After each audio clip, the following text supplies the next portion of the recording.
કાકા હા તમે તો ગરબામાં જતા નહીં, પણ તમને ખબર છે ગરબા પત્યા પછી પણ બહુ લાંબો પ્રોસેસ હોય છે. ખબર તો હે ને. હો ગરબા પત્યા પછી છે ને આખું ગ્રુપ ત્યાં ગરબા પર આમ ગ્રાઉન્ડમાં બેસી જાય.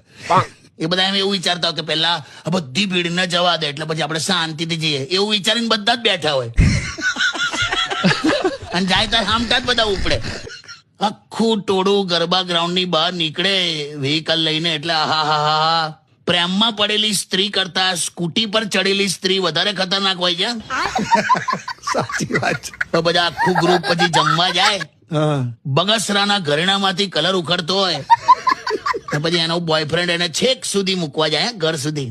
હા બધું ખબર છે તમને.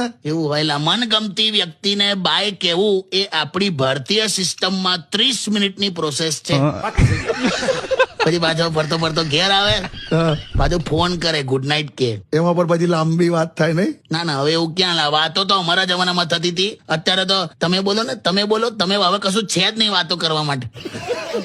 કાલે શું કેરી છે એની ચર્ચા થાય ને સુઈ જાય ને પછી બીજે દિવસે નોકરી આવે ને બગાસા ખાય. એટલે તમે બધું આ મને જોઈને બોલ્યા કરો છો. બધાનું આવું જોયેલા આવે.